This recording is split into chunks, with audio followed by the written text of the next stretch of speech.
as I said before, the theme of this workshop and all of the workshops in the MOTYF workshops is visualization. But in this workshop, Mashing Mashups, we're going to explore the visualization of sound. And more specifically, I'm really interested in the visualization of complex sonic compositions through a wide variety of both sort of sound, but also cultural lenses. And so one of the key things that I want you to understand is that, while we're going to talk a lot about the different ways in which we can visualize and map music, one of the real advantages of the remix is the way that we can pull in a wide variety of different kinds of culture around that.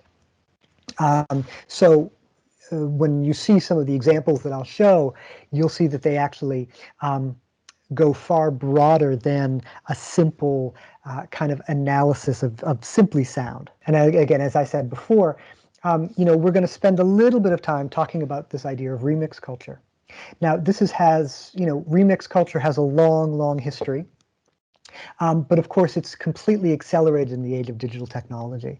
And today, what used to be very innovative and sort of new ways of thinking and making are now so commonplace that we don't even think about it. We're so deeply embedded in remix culture that it's really not something that we think about very often. So, as I said a few minutes ago, I've got a two-part talk. And I'll give you guys a short little break in the middle. In the very first part, I'm going to speak about the different ways throughout history that music's been translated in visual and physical forms. I'm also going to speak to the process of mapping, which sits at the core of all types of visualization. So when I start talking about mapping and visualization, while of course this relates to sound, it actually relates to mapping any kind of data or any kind of information. So it sort of sits at the core of visualization. And I want you to be thinking about that because, of course, a lot of the processes that we use to visualize can be moved from one domain to the next. And thinking about the role of kind of design systems and algorithmic design and the relationship of that. I'm also going to give you some conceptual tools to help analyze and visualize sound. So a few little things to sort of take away with you to think about how you might be wanting to break down the work that you see. After that, again, we'll take a quick break. And then when we come back, we'll pivot and talk a little bit about remix culture and origins of the mashup, which will lead us again to an overview of what our project is going to be for the week. And then I'll show you some examples of work done previously. All right. So to start off, I want to show some interesting work that sort of shaped this tradition in the most broadest sense. So it's sort of funny to start with this slide because, of course, this is where all traditional sort of history survey courses begin with. But the reason why I sort of bring in the caves from Lascaux is a really important one. I want you to recognize that the idea of bringing sound and image together has always been part of human existence. Okay, this is something that we have always done, right? So when you look at these paintings from the caves of Lascaux, they're 17,000 years old. But researchers today are starting to understand that these drawings, the reason why they're located in particular areas of the caves are because those areas of the caves produced really interesting and dynamic echoes. So the drawings, they now believe, are part of a larger system of ritual that brings together sound and vision, right?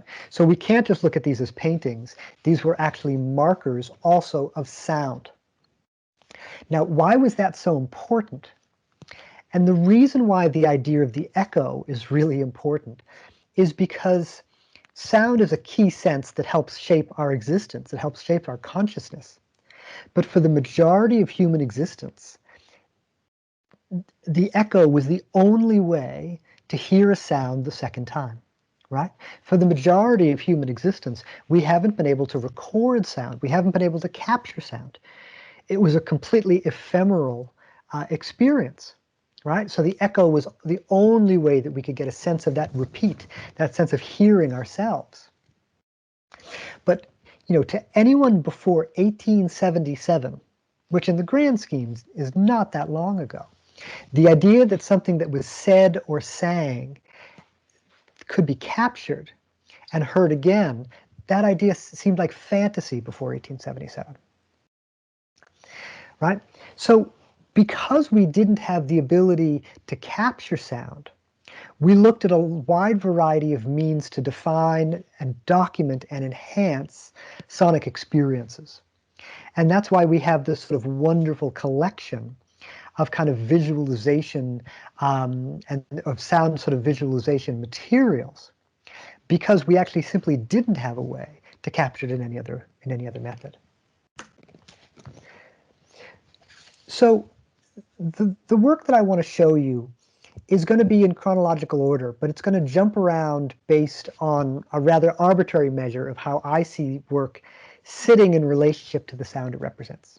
The first category are visual works that define a performance, right? These are, for the most part, musical scores. The second are visual works that seek to document or interpret a sound. And these kinds of documentations allow us to see and experience something that we wouldn't be able to see otherwise. And the third category is closely related to the second, but are works that enhance a musical performance. And that's often done during playback. So my first visual example is probably the most common. Because we could not capture and reproduce sound, we needed to define a technology that allowed us to define musical performance in a robust enough way that sounds could be replicated with a certain amount of exactitude, right? And that technology is musical notation. Now, types and methods of different kinds of notation have been used by various cultures across history. The earliest can be found in cuneiform tablets that was created in Babylonia in and around 1400 BC. So we've been creating some sort of musical notation since 1400 BC. The example that's on the screen right now is a handwritten musical score by Mozart from about 1787. I'm sure that many of you actually have some experience in knowing how to read a document like this. This document defines what sounds happen in what sequence locked to a certain rhythm. This is a complete and rigorous system that allows a musician to define a piece of music that is robust and concrete enough that it can be passed to others who have never heard the piece, and they'll be able to recreate it. Now, this workshop has no expectation that you're able to read musical notation. But I do want you to understand that this is a type of diagram, right? That symbols are used to denote sounds, melody moves from left to right, harmony is created via the y-axis, right? And so even if you don't understand musical notation, which you don't need to, it's important to recognize that, again, it's a type of fixed diagram that we all have a shared understanding of. Now, what's much more interesting to me is, alongside working to document music, we were also looking to enhance it. So in the tradition of the Lascaux caves, we have many examples of musical instruments that integrate mechanical devices to represent sound and accompany music in a visual medium, right? So one of the very first pieces comes from 1590. The example I have on the screen is a color organ. And that's a color organ that's almost 300 years old. And of course, what this is a musical instrument that also has a collection of curtains that, depending on what keys are being pressed, the little curtains open and close to show different colors at different times.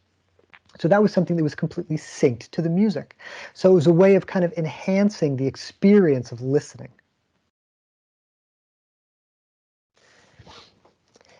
And as we wrote and experienced music, we also sought to better understand it and document it. As we began to understand that music was simply vibrations in the air, tools like the harmonograph, which was popularized in the mid-1800s, were invented. And there's an example of this on the screen. This is a pendulum-like tool that draws shapes driven by vibrations created by the combination of notes played. It essentially draws sound by mimicking the vibrations in the air. And interestingly, the harmonograph leads us to our first like serious and scientific attempts to actually capture sound. So while the harmonograph captures vibrations and patterns, the phonautograph, which is a picture on your screen now, which was invented in 1857, is the earliest known device for recording sound waves as they move through the air. So what was really interesting about this, though, is that the person who invented this tool was not interested in playback. Again, the idea at that time that someone could record a sound and hear it again was completely fantastic. So this inventor was a stenographer. And what he wanted to do is capture sound and then be able to read it in a diagram. All right? He never even imagined that the things that he captured could be played back. So he just roughly assumed that the marks that the phonautograph made would be something that he'd be able to learn how to read. But unfortunately, he was completely wrong. The sounds, the marks that are captured are so complex that people just can't read them. In the same way that, again, if you are a DJ or, have worked with audio, you can't fully read a waveform. You can certainly pick up certain information from it, but you couldn't transform a waveform to a particular sound in your head, right? So with these plates from the phonautograph, made in 1857, it was only after computers were invented that we could actually hear them again, because we could actually use computer vision to transform those things back into sound. Now, this tool was invented within a few years of two really important inventions. Okay, it was invented a few years before the telephone, and it was invented a few years before the phonograph, right? So the record player, which was the first time that we could capture sound and then play it back. Actually, both of them are tools to capture sound and play it back. Interestingly, both of those tools were invented for the completely different purposes than what they became famous for. Alexander Graham Bell's original conception for the telephone was as a tool to broadcast opera over long distances. So the idea is that you would hold one end of the phone to an orchestra and then people could listen to it from far away. Edison thought people would record records and share them to communicate, similar to how we send voice texts back and forth, right? So the record player was actually invented to send the voice back and forth. So, like most great inventions, they often do the exact opposite of what their inventors expect. Now let's jump to a completely different type of documentation, right? Here, sound is frozen, transformed into graphic form that broke from traditional artistic tradition. And this, of course, and I think all of you are probably familiar with, it's a 1919 letterpress poster by Marinetti, right? And it visually expresses the horrors of the artillery noises at the front in World War I. And that tradition continues to get broken. As music becomes more modern and complex, traditional musical notation starts to reach its limits. Even the swing of jazz music is challenging to define in standard notation. So as we begin to move into more avant-garde forms of music, artists look to new methods of defining performance and new tools to score them. So American composer and theorist John Cage is one of the most influential composers of the 21st century.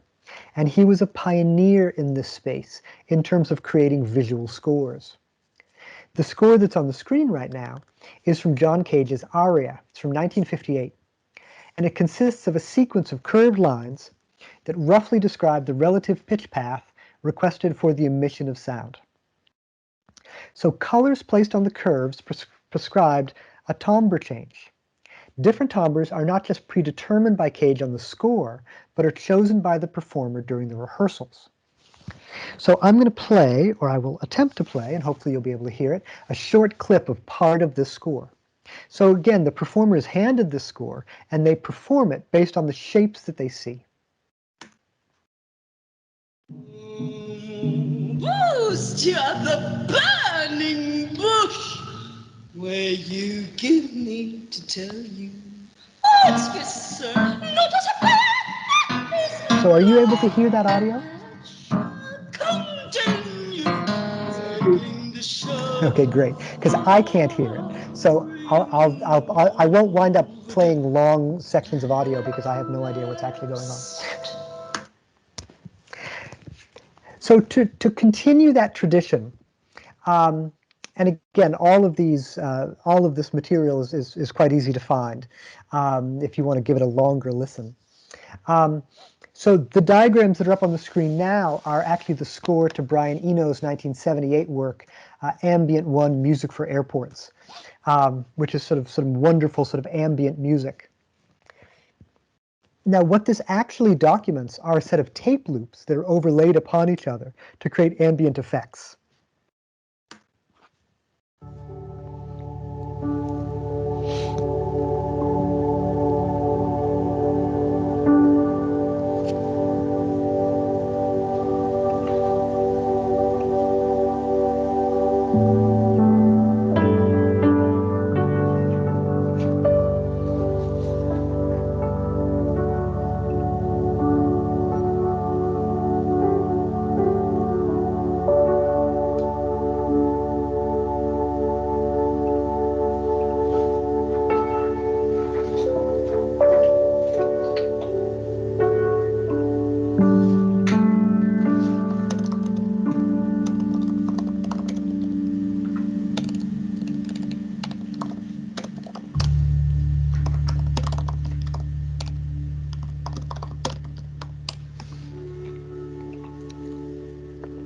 Okay.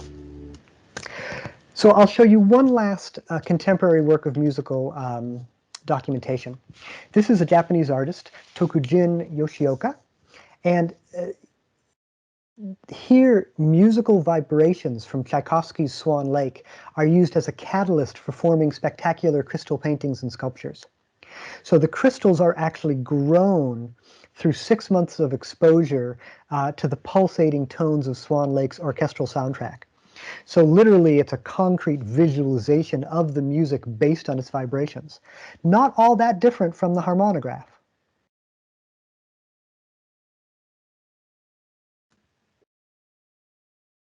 Okay, so now that's a very, very brief overview in terms of different ways in the past that we've sort of visualized music. Now, I want to pivot and explore a vocabulary and process for translating music into visual form.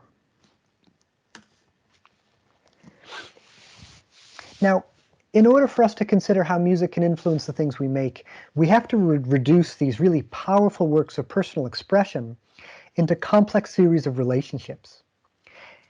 If we view a musical composition as a database that's ripe to be disassembled, analyzed, and filtered, we can identify properties that will assist in sort of creating visual reconstructions. But there is a danger here, right? I mean, I recognize that when we do this, we can often destroy or devalue music as an art. But my hope is that in breaking these things apart and looking at them really closely, it actually teaches us about the music. It gives us deeper insights into how it's created and how it's experienced. So, let's take some advice from John Cage. If music is too precious, let's think about the simple organization of sound. Excuse me. So in order to visualize a musical performance, we have to go through the following steps. We have to go through analysis. We have to deconstruct the sound composition to analyze and organize its internal properties. We then have to go through a process of mapping, which is where we connect visual elements to the internal properties of sound, right? Where we connect the visuals to our content. That's the mapping, creating those relationships. And then finally, visualizing those properties systematically to help explain or contextualize their relationships. So I'll talk a little bit about these different steps. But it's important to note that it's really difficult to take something as ephemeral and experiential as music and organize it into measurable properties. when visualizing sound, you're immediately confronted with issues of how to visualize concepts like time, pitch, and volume, and how to visually differentiate the multitude of instruments that you're hearing. So luckily, music theorists have thought quite a bit about this. And I'm going to share with you a bit of their work that might help you to more accurately describe what you hear. Now, on the screen are a series of measurable characteristics of sound that were originally defined by excuse me, composer and theorist Karl-Heinz Stockhausen, but they were later amended by John Cage. So every sonic composition, right, doesn't have to be music, but every sonic composition can be broken down into the following properties. Pitch, which is how high or how low is a particular sound. Duration or rhythm, right, which is long or short rhythms. Amplitudes, which is dynamics, how loud or soft is the sound. And timbre, which is its harmonic profile. Now, timbre is sometimes is a fairly abstract sort of concept, but it's sort of the difference of like how you can tell different people's voices or instruments apart, right? Even if they play the same note. Now, where John Cage added to this is he added an additional property, which was location or space. So where is the sound coming from? And of course, today, in different kinds of performances, we may have much more immersive sound. But prior to that, that wasn't something that was thought of. And so that was where John Cage sort of rounded out Stockhausen's measurable properties of sound. So each of those properties are measurable, which means you can create a technical or structural diagram of your sound over time. In this example, a very rough pencil sketch, you can see that a student has plotted instruments and rhythm on the x-axis and time on the y-axis. And because these properties are measurable, we can absolutely just map them out, right? So this becomes a form of audio documentation. It becomes a type of visual score.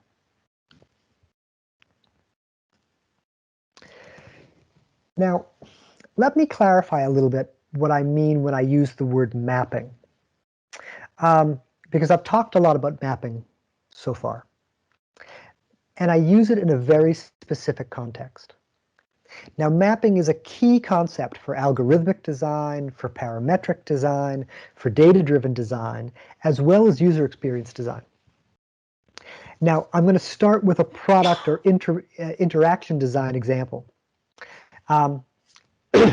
So, as you see on the screen, this is a diagram of a stove, and this is very similar to the stove that I have in my kitchen. Now, whenever I use the stove, I often wind up turning on the wrong burner. You know, why? And the reason why I turn on the wrong burner is because there's no clear visual relationship between the knobs and the burners they control. The knobs are lined up in a linear way, and the burners are stacked into a cube. So I have to memorize which knob controls which burner. Now, some stoves have this design, which is probably on your right. And that's much easier to understand, right? Through grouping, position, and repetition, we immediately understand which knob controls which burner, right? So in the context of mapping, I would say that we can intuitively understand which knob maps to which burner, right? The mapping is the relationship between those two objects and our ability to understand that relationship clearly and unambiguously. So when I use the word mapping, or when we all use the word mapping, our most common definition relates to cartography, right? We create a map. We create a graphic representation of information using spatial and formal relationships to represent relationships within the data. Now, the big idea here is that the arrangements of elements in a synthetic composition can help to organize or filter information to make a presentation more clear and understandable. Right? In this definition, graphic language becomes a medium to reveal a variety of relationships at a glance. Right? This is what happened on our stove example. But a second definition of mapping is rooted in linguistics and mathematics. defining the relationship between two or more seemingly unrelated things. Consider this in the context of a metaphor or a translation, or, if you're really good at mathematics, a morphism. Mapping in this context means making connections across boundaries, bridging conceptual spaces, or creating a path between objects or ideas that initially do not appear to have a clear connection, like sound and form. So both definitions of mapping are at work, within a good diagram or visualization. So mapping is the way that designers create arbitrary visual properties to content or meaning.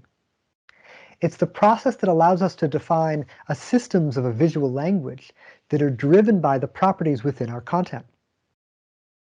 When making a chart, we may map value to height or category to color. These are arbitrary relationships, but we map them together. When visualizing music, we may map color to timbre, material to duration, and scale to amplitude. It doesn't matter how we map things. The key is that we actually create those relationships. We build those into a system of a design system, and then we use it consistently.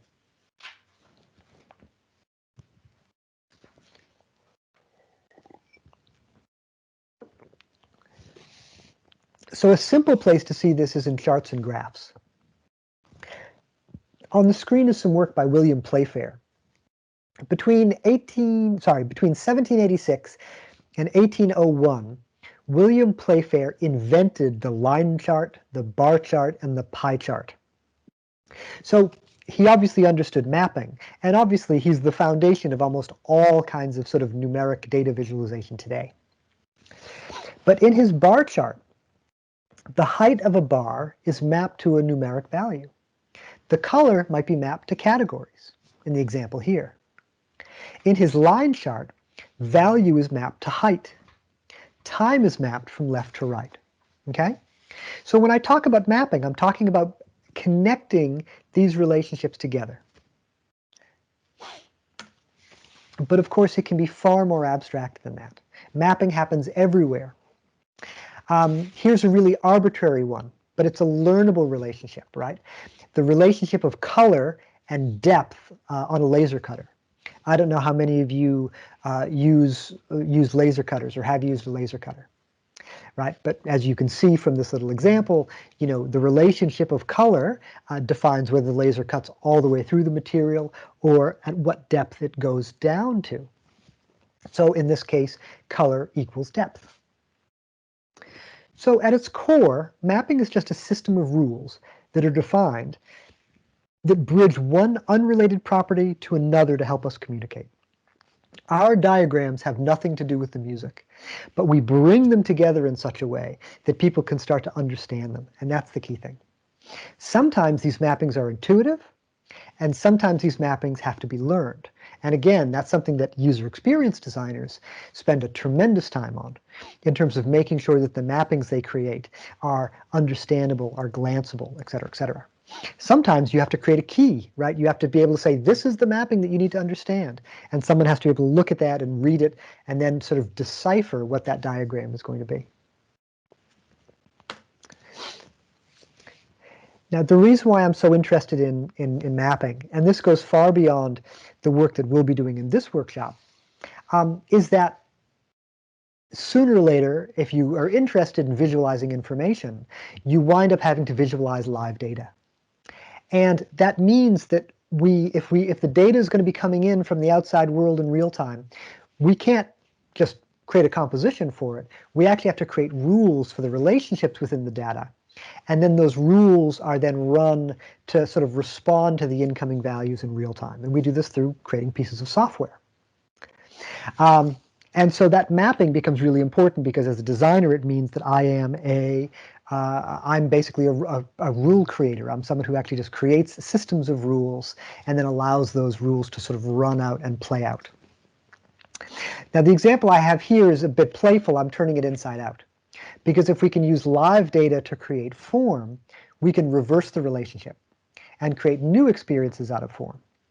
So in this little example, little pieces of typography or pieces of typography become a musical score. This is a former graduate student of mine, and she created a very simple computer vision system that reads black and white form from left to right and maps it to simple note relationships.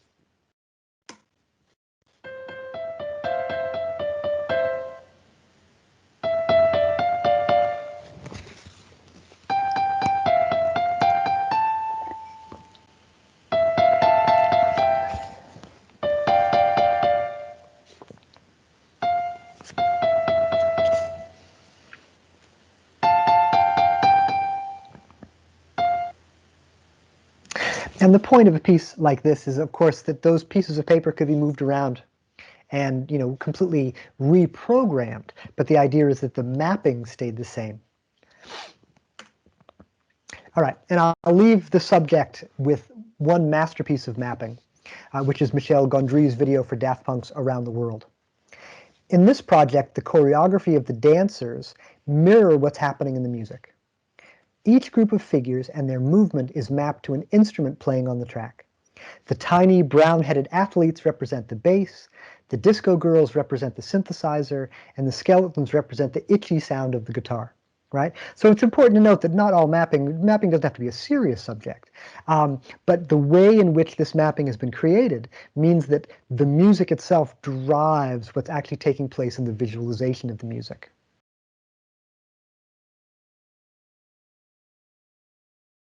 As I said, I think several times now, you know, the first half of this talk was really about visualization.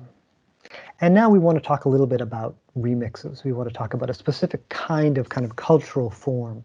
Now, in the past 40 years, we've all been part of a global shift from read-only culture to remix culture. A culture where the public, supported by the practice and technology of cut and paste, has been empowered to add, change, influence, and interact with their culture. Now, this quote is clearly defined in this quote from Jim Jarmusch. "Nothing is original," he says. "Steal from anywhere that resonates with inspiration or fuels your imagination. Authenticity is invaluable. Originality is non-existent.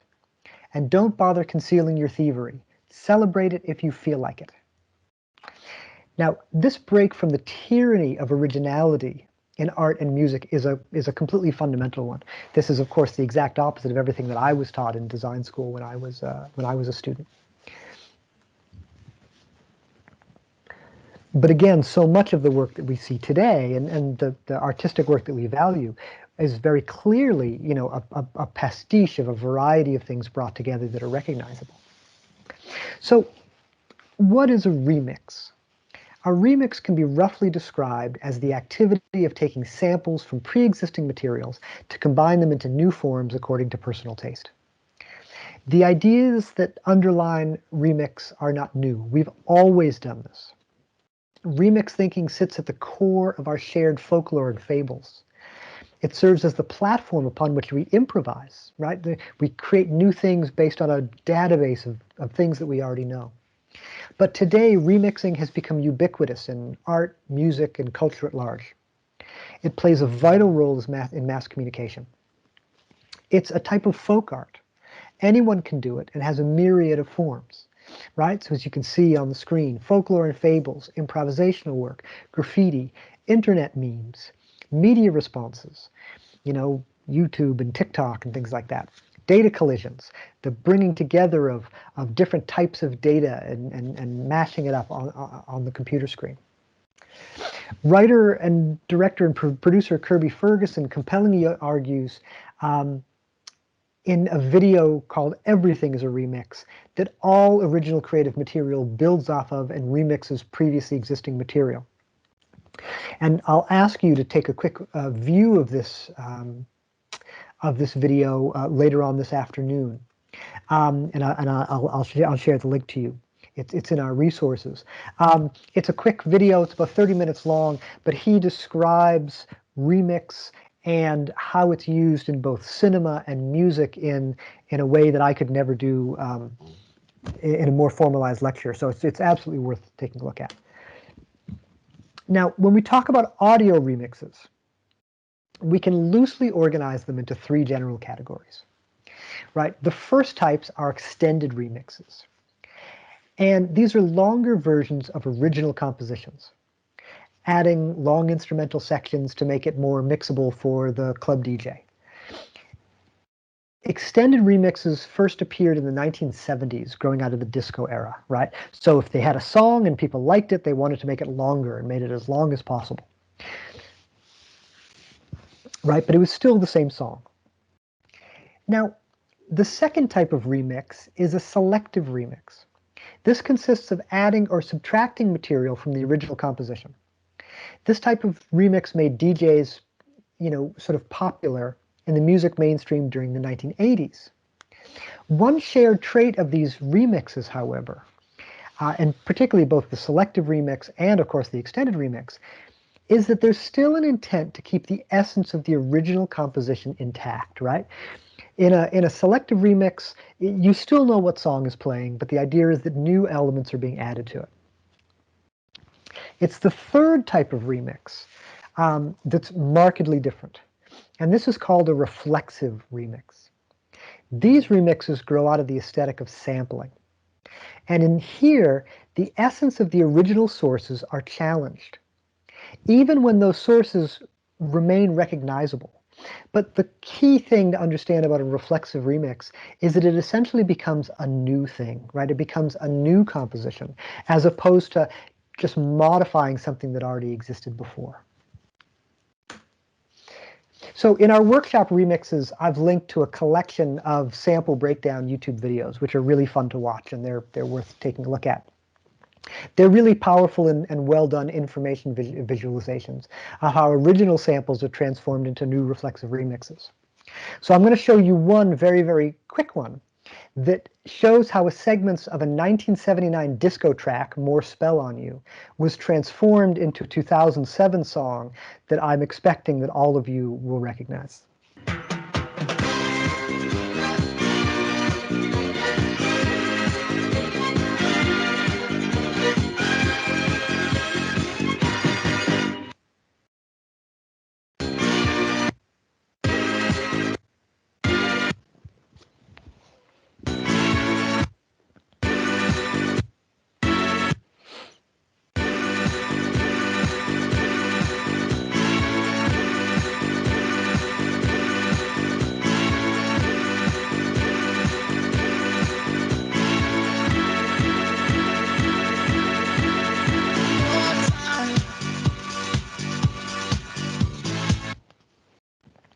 Right, so this takes us directly into the aesthetic of sampling, right?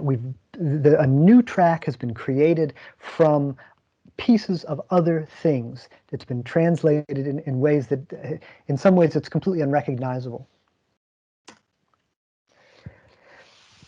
Now, when we start to talk about audio mashups, these are a very specific type of reflexive remix, but they take sampling to a new level. These are songs or compositions created by blending two or more pre-recorded songs, often in a way to make the result transformative of the original sources. The example that I'll play in a second is a song called Hands in the Air by Girl Talk, also known as Greg Gillis. Gillis is known for his style of multi-track mixing. His audio mashups often contain samples for 20 to 30 different tracks, pulled from popular music of the 80s, 90s, and 2000s that range across a variety of different disciplines. What makes this work sort of interesting and unusual is that his samples remain recognizable while he brings them together to make a completely new reflexive composition. So we'll listen to a short segment of a longer track. Upside down and inside out, I'm about to show all you folks what it's all about. Now it's time for me to get on the mic and make this tag team party hype. I'm taking it back to the old school, cause I'm an old fool who's so cool. If you wanna get down, I'm gonna show you the way. Woo, there it is, let me hear you say, woo.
So interestingly, mashups and some other types of reflexive remixes have really complicated origins.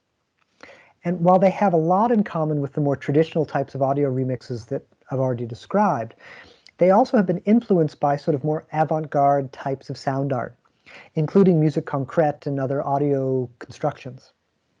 So musique concrète is a form of electroacoustic music that's made in part from acousmatic sound. In addition to sounds derived from musical instruments or voices, it might use other sources of sound, such as electronic synthesizers, sounds recorded from nature, right? Things that are stitched together. So, and this actually brings us all the way back to John Cage again. So in 1952, John Cage created an audio construction entitled the Williams Mix. And this is a predecessor to the modern mashup. It's a composition built entirely from assembly instructions. So what you see on the screen is one page of a 192-page score. Okay, it was a book. The score functions like a dressmaker's pattern. You would take pre-recorded quarter-inch audio tape, and you would place it on top of the score itself. The score was done in actual size. And then you would cut, it would show you how to cut that tape up and reassemble it. So each row defines a certain type of pre-recorded sound. Now, of course, John Cage didn't actually care what was on the tape. It was more about how those sounds were sort of blended together. So it's really a quite interesting piece. And so I think it's a fascinating visualization, and I actually have a small sample of what it actually sounds like.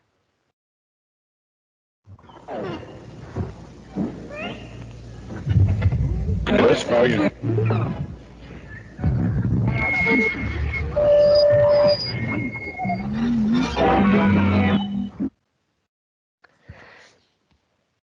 A much more recent influence is work from the 1980s, and this is pioneering sound artist John Oswald, who created something that he called plunderphonics.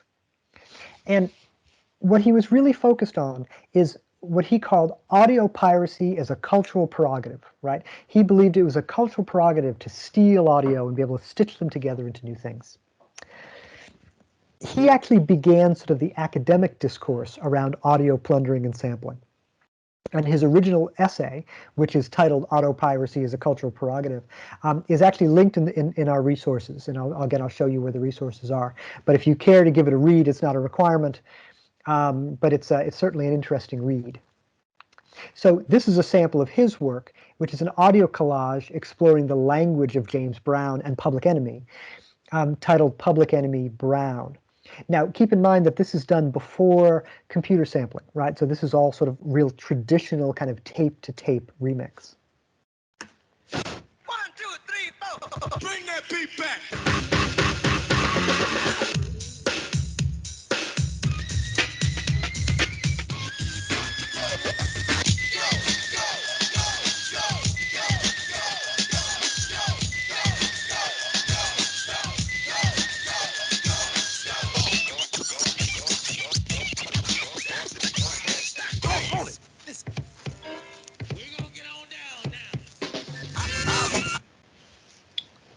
Okay, not the easiest thing to listen to. Now we're going to dive into our workshop task. So let's talk a little bit about what the goal is for the next couple of days. The core overview is pretty much what was placed in the description. The challenge of this workshop is the design and production of a large-scale printed diagram that clearly and understandably conveys the organization and structure of a complex musical composition. The goal is to explore various methods of visualizing the complicated interrelationships of both content and form, as defined in musical terms, that exist in multi-layered, time-based audio compositions. So it sort of challenges you to identify, through research and observation, the content and structure of a musical composition, and then challenges you to communicate what you've learned through a diagram designed to be understood by a general audience, right? So the idea is you're going to learn something, and then you're going to teach us that through this creation of a diagram. Now, why are mashups so interesting to do this with? Again, interesting, I suppose, is my opinion. But I think they're really interesting pieces of content to work with because first, they're a synthetic whole made up of lots of different parts. So it brings together a wide variety of different kinds of information. There's a complex layering of unrelated content. There are complex interrelationships of tonal and structural properties. There's multiple timelines within a singular depiction of time. And they're readily connected to external cultural data. So, what I'm going to be asking you to do is using the content from a single track. You're going to develop a diagram, so it'll be a small team. We'll develop a diagram that first clearly presents the sequence and layering of the composition samples over the entire length of the track. The diagram needs to have some sort of a measurable visual representation of time. Okay? Because this is an audio experience, we know that it has a beginning, a middle, and an end, right? We know that this is something that exists in time. So time has to be represented.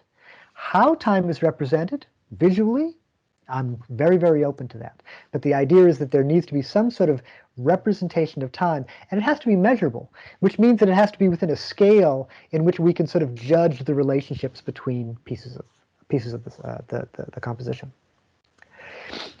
It should identify the samples, the phrases, the sources that are used.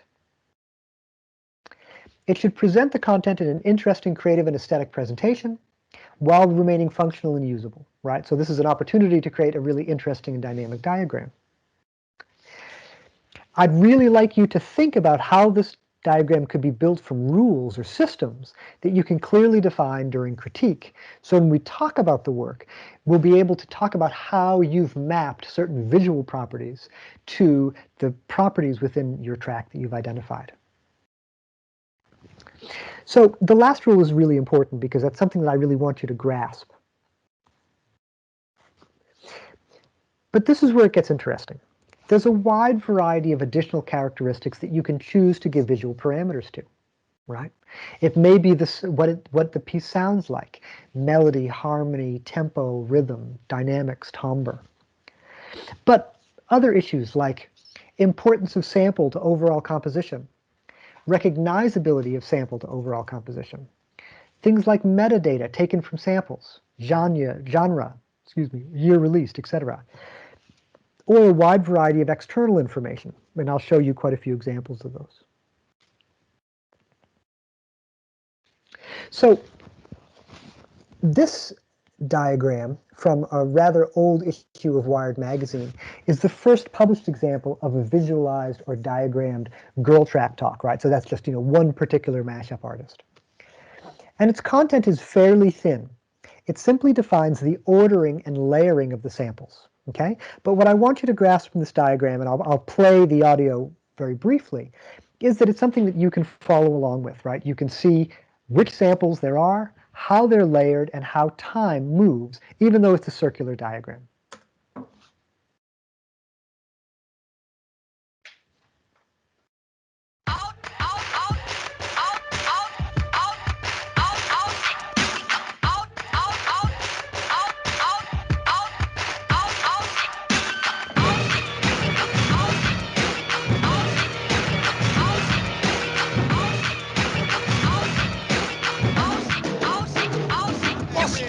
Up in the place, true indeed. Yes, I catch wrecking, that's word on my seed. I'm guaranteed to give you what you need. One blood, everybody like Julia Reed. Wake up every morning, yo, I must succeed. Nationwide rockers make the world stampede. So again, that was a very simple diagram, and this one is as well. This is an example by Tiffany Ferrant, done for Fast Company magazine. And again, the content only shows the starting and stopping times of the source materials. Now, if you choose to work with Girl Talk, for example, as a mashup artist, that information is really readily available on the internet. It's not something that you have to go and sort of document yourself. So this diagram really only shows when things start and when things stop and how things are piled on top of each other. And on their own, that's actually quite interesting. But the question is, how can we take that one level further? Okay. So this very last part of the lecture, I'm going to show you a bunch of examples. I've collected a broad range of projects to show you, And I should clarify that I didn't limit my selection to the most beautiful or visual diagrams. I'm going to show one or two that are actually not particularly beautiful pieces of design work, but bring a really great concept in together. So it's really about sort of unique approach, and that's something that's really worth thinking of. Long before you start designing your diagram, and we have time for this, I really want you to be thinking carefully about what is your approach, what do you want to bring to this first. Now, in analyzing the results of this workshop, I've found that the projects generally break down into three categories. And the first category, and those categories basically go from simple to complex. The first category is mapping the observable. So students who dig into the content of the track to understand how it functions, how it was made, and how it transforms the source material. So the diagram on the screen right now is not a simple overlay of when samples start and stop. Here, the music has been dissected by the ears of a musician and separated into the roles that each of the samples play within the overall track. We see beats at the bottom, melodies in the middle, and vocal samples at the top. You don't give a damn, we don't give a fuck. Hey. You don't give a damn, we don't give a fuck. Hey. You don't give a damn, we don't give a fuck. Hey. You don't give a damn, we don't give a fuck. Hey. God knows shit, what we know shit. Hey. God knows shit, what we know shit. Hey. God knows shit, what we know shit. Hey. God knows shit, what we know shit. Hey. Hey. God knows shit, what we know shit. Hey.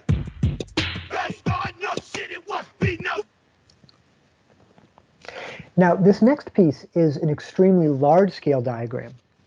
And what's interesting about this is it shows the relationship between time in the original tracks and in the mashup. If you noticed when I showed that sample breakdown video, that one of the things that Daft Punk did in transforming that track is identifying three areas to sample and then slightly slowing them down, right? So they actually got a little bit longer and slower. And this diagram specifically deals with that. The long angular lines represent the length of the song that the sample was originally taken from. And where those lines intersect shows the mashup's timeline. So we can understand which portion of the original track was taken and brought into the new track, right? The angles illustrate to us the difference between the length of the sample in the original track and the length in the mashup. So we have to ask the question, what's been done to the track to make it longer or shorter? Did the DJ loop it over and over again? Did they speed it up? Did they rock it back and forth?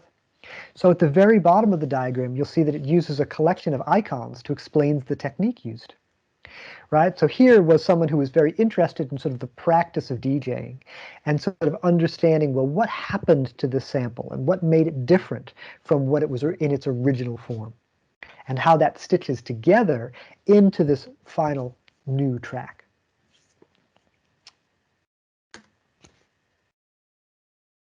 Now this next piece is a very simple diagram, but it stands as an example of a student who has a really clear point of view about the material he wanted to share with his audience. Okay, he's separated his samples in the track by real or traditional musical instruments versus electronic or, in his personal opinion, fake instruments, including auto-tune. So he was able to take a very simple diagram of samples and then start to categorize them based on an arbitrary structure that he created. And that's fine. The idea is that this is his opportunity, and again, it's yours as well, to think about what you want to say about this work in doing that. And I think this diagram does that fairly well. So the second category of work transcends the information within the track to explore the subjective experience of the music. So this is much more about the experience of the track. Here, this team has tried to define how the music sounds. So they sort of have diagrammed how the music sounds. And the lyrics and the musical samples are separated and rendered to show dynamics and pitch in a visual form that actually seems inspired by John Cage's score for Aria that we looked at earlier. So there's still a clear measurable sense of time, And then there's a rendering of how this song sounds in relationship to pitch. A very different aesthetic is this piece. And in this piece, this is about perceived recognizability, right? So the idea is that, particularly in a lot of these songs, everyone's saying, oh, that's the track that has this sample in it, because some of the samples are used in such a memorable way. So this diagram, this group did a bunch of research with a rather small sample size in terms of what was recognizable and what was less recognizable. In the diagram, the circle size represents recognizability, while color defines whether the sample made it onto the Billboard Top 150 or the Billboard Top 10. So color defines how popular the song was, and the circle size is, in his research group, how recognizable they actually felt that sample was. The texture represents which ones have lyrics and which ones don't, because obviously the samples with lyrics have a tendency of being much more memorable and much more recognizable.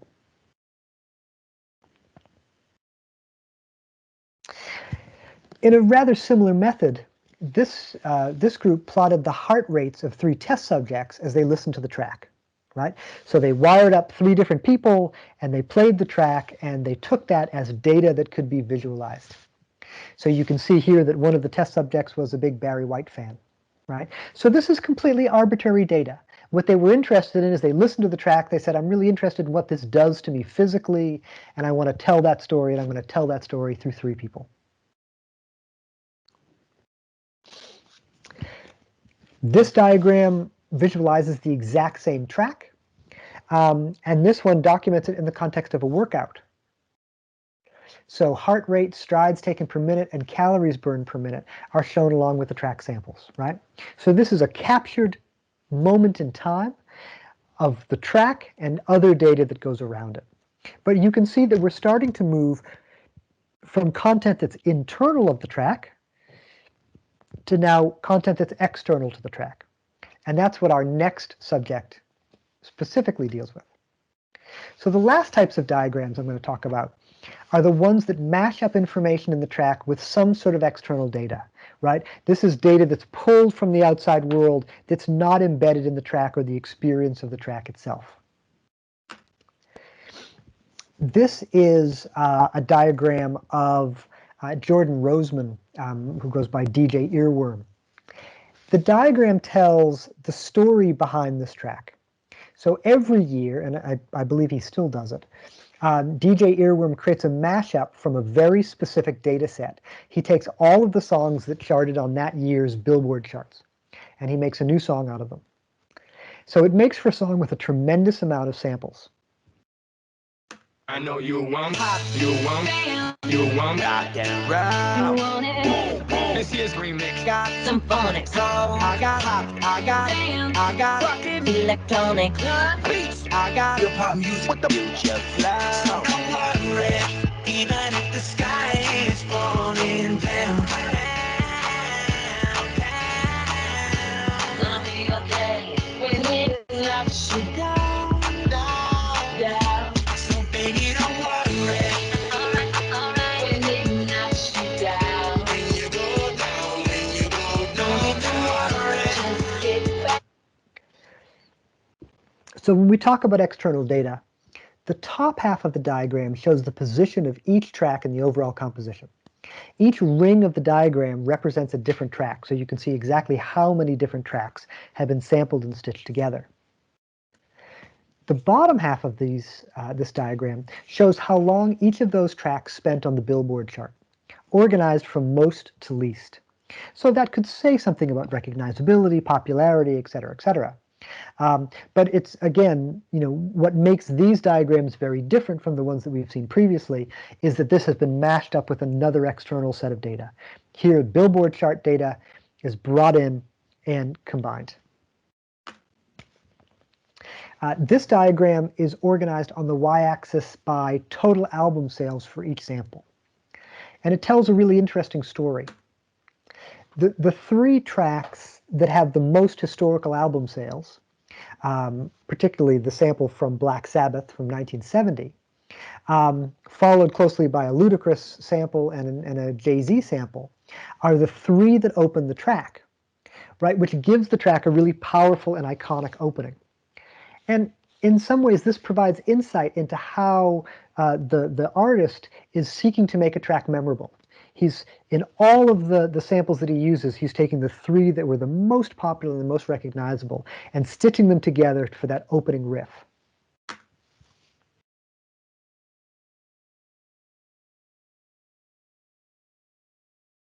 I think this is a great concept, not particularly well resolved. But this group identified that more than half of the artists in the chosen track had criminal records. So after some research, they were able to colorize each track based on the type of infraction by that artist. And so legal information is sprinkled throughout the diagram. So it's a fascinating diagram to read, as well as sort of a pie chart in the middle that shows the proportionality of the different types of crimes involved in relationship to all the different artists that were documented.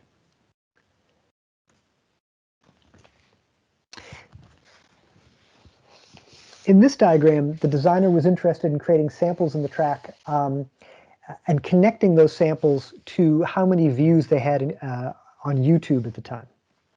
Now, it created a really interesting problem of scale, and it reveals an interesting phenomenon, right? Because YouTube is a young medium, newer work is amplified over older tracks. So whereas in terms of album sales, an album from the 1970s might have very high numbers, from a YouTube context, a song from the 1970s would have very low numbers compared to something that's really contemporary. So the diagram was designed in three parts, each time rescaling the diagram to match the YouTube numbers. So in the center of the diagram, we see the samples in the track. The circles show the amount of YouTube views, and the circle in the corner shows in context the size of 1 million views. So we can see the Joe Jackson track Steppin' Out has 1,067,000 views. As we move to the second panel, we've zoomed out, sort of like an Eames power of 10. The circle now represents 9 million views. And in the final panel, we've been forced to pull back even further, and the circle now represents 36 million views. Right, and so here you can see that most of these tracks are much newer than the ones originally, and that's based on sort of YouTube usage. This is a very simple mashup. This diagram shows the net worth of the performers. The tall tower is Jay-Z, who at the time was worth over $450 million. He's obviously worth a lot more today. Eminem and Missy Elliott are the runners-up net worth-wise at the time. Blue or red defines, again, whether that artist also has a criminal record.